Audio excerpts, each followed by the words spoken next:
Les tablettes font peu à peu leur entrée à l'école. C'est ce que nous verrons dans cette édition des initiatives, avec dans l'Oise des élèves qui l'utilisent tous les jours, un peu comme un cahier.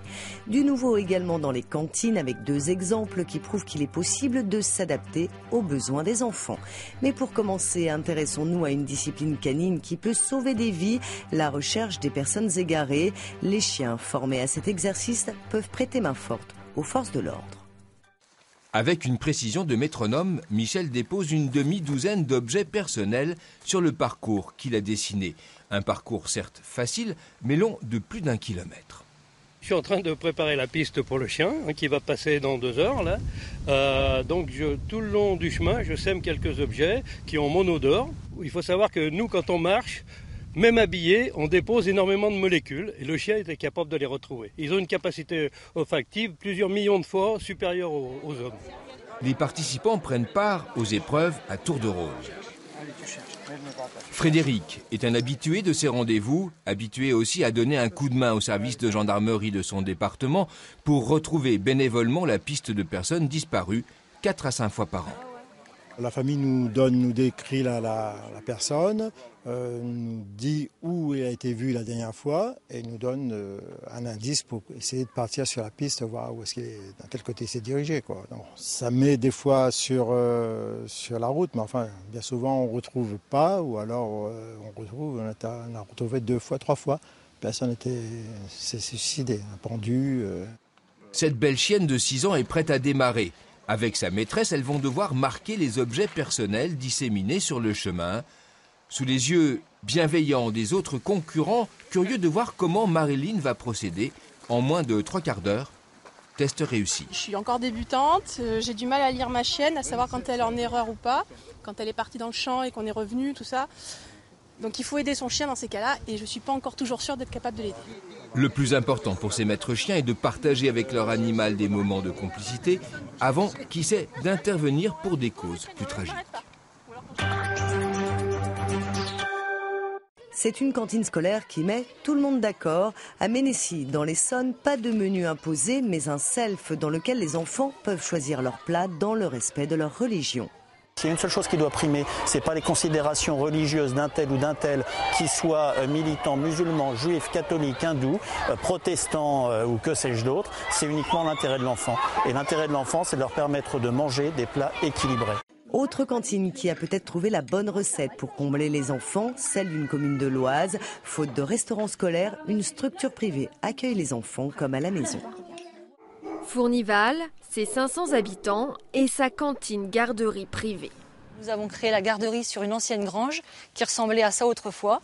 Catherine Bègue, assistante maternelle depuis toujours et cuisinière depuis 1 an, s'est lancée tête baissée dans ce projet pour pallier l'inexistence d'une cantine gérée par la mairie. La partie construction est à nos frais. Quant à la partie installation, électroménager, etc., les communes de Valescourt et de Saint-Rémy-en-Lot nous ont permis d'acheter le matériel, nous ont prêté du matériel, les parents nous ont offert les jouets. Une alternative à la cantine publique qui soulage les finances de Fournival et des 2 autres communes du regroupement scolaire. À la sortie des 3 écoles, à midi, le bus emmène les enfants chez celles qu'ils appellent nounous. Ici, c'est un peu comme à la maison. Les plats concoctés ressemblent à ceux des mamans et sont adaptés au goût des enfants. Catherine a fait tout pour nous et ça c'est bien. Et on peut jouer ici? Oui, on peut trouver des nouveaux amis et puis voilà. On essaie d'être le plus chaleureux possible.